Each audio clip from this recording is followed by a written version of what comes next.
Assalamualaikum warahmatullahi wabarakatuh. Hamdan syukranillah, salatan wa salaman ala rasulillah wa ala alihi wa sahbihi wa mawala. Yang kami hormati Pak Kapolres, Pak Dandim, Pak Kajari. Ini lengkap kami datang Forkopimda dari Biren.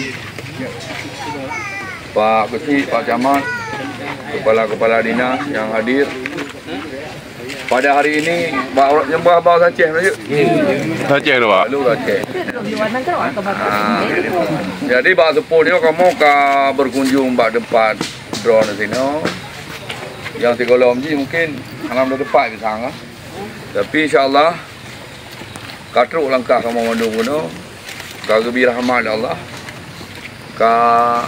Nazim walaupun tanya kerja secara tradisional ada secara lagi road tak cok ngomong na hati-hati betul benar kamu kalian alhamdulillah yang mandu rahmat dari Allah.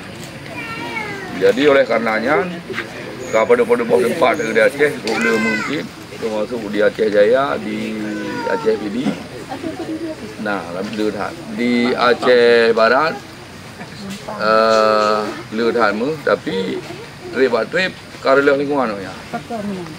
Kai pertama ngalak berat, pertama orang luar, kemudian dipakai merkurinya air rasa, yang cukup bahaya. Yang dipakai merkurinya iman ini yang ngulai, mandum dia watai. Oleh nanti anak mayak kayak terganggu kesehatan.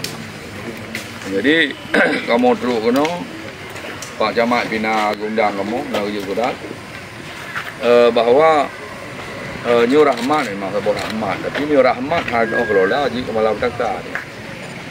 Jadi oleh karenanya yang pertama Pak Kecil cegah beliau tak tahu. Sebab itu orang luarnya hanya fikir masalah kampung. Rela saja yang. Oleh gerung layangnya bisa jadi rela pun tu. Mio kalame mereka. Sebabnya rezeki orang hina orang. Jadi oleh karenanya yang baik email sagai kena adalah yang pertama merkuri atau rasa.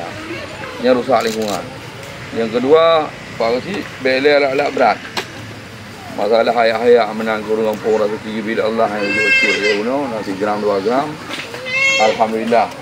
Hai hampulain orang wate senggang jelah riak sioknya betul.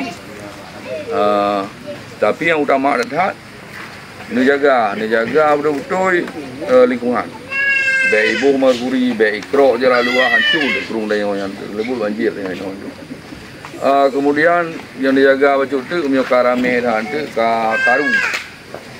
karu mudawa no macam tu. Dengan baik sikit.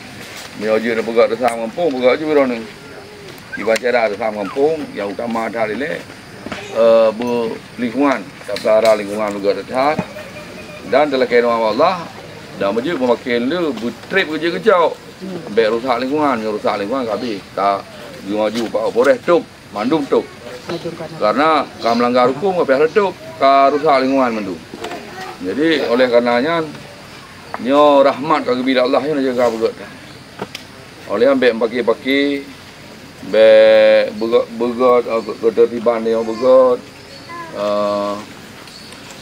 tak kelola secara road dia tengok. Secara road tu itu dia begot sam dah mau urang kampungnya tu hanya dah mau hai rezeki nasi ada bagi hanya kin tu nak tetangga-tetangga dia silakan tapi secara haji dia melapor. Supaya keamanan terjaga, ketertiban terjaga, lingkungan terjaga. Jadi yang Honda ini pakai sebagai alat-alat kimianya ini. Sebab lalu kalau kamu tinjau pun, manteng alamiah dah. Manteng gaya alamiah, padu bertemu alhamdulillah. Ini tujuh orang nak pun apa? Don ka 20 euro kan. 20 euro kan menumpak kan kira-kira 3 gram setengah. Jadi oleh karenanya nyangkanya rahmat. Rahmatnya ni biara. Nukar udah kok. Jadi rahmatnya ni biara. Dengan pelara bek sampai Rahmat je itu Sabah malam belakang. Jadi untuk nak Pak Kucing Ino, nak Babinsa dari Pak Dandim, nak Babin Kantimas, mungkin ada lagi yang apa namanya, yang polisi RW. Untuk nak orangnya bantu. Yang gerak-gerak pu yang nak hambatan waro nak punah kendala ni lapor. Ni lapor ino nak Pak Daramil yang sering jak kena kampung Babinsa. Nak cik yang dari Polsek. Untuk ino nak Babin Kantimas untuk menjaga ni mandu. Menjaga lingkungan, menjaga urang, baik pagi-pagi. Kemudian mereka yang hanan bagi highway ni. Trip video, tapi mio kai mi ala beratnya kai plung. Gak ada hejak hoja. Le ka kejadian di Gunung Ujur kai plung lalu. Olehnya kai pakai kapi terjemar tu mah. Terjemar iman urang kapi sakit katai tu. Anyong yo enta jaga. Jadi jaga lingkungan, jaga keamanan, ketertiban. Baik tempat gara-gara kamu itu kamu tak tahu yang hancur Cina. Baik. Ulam dah yang ada pilih pemimpin lah, ada pilih pilkada. Jadi baik dah protect road, dah lindungi urang road. Untuk Pak Kecil road tu undang-undang yang kecil-kecil yang berdekatan, nampak zaman tu yang kendalikan. Neng tu juga. Sebabnya baru mulai nyoka viral. Ba Google kait tamang. Ba Google kampung road ni kait tamang. Jadi dah jaga juga. Nyo lagi nyo tapi trip ada muncul. Tapi mio kai perlu kai perusak, hanya trip bayi plung tu. Jadi betul-betul ni. Mungkin lagi harapan long PJ Bupati ya. PJ Bupati itu. Mungkin ada tambahan dari Pak Kapolres, silakan Bapak. Dia ada tambahan Pak Dandim atau Pak Kajari dipersilakan ya nak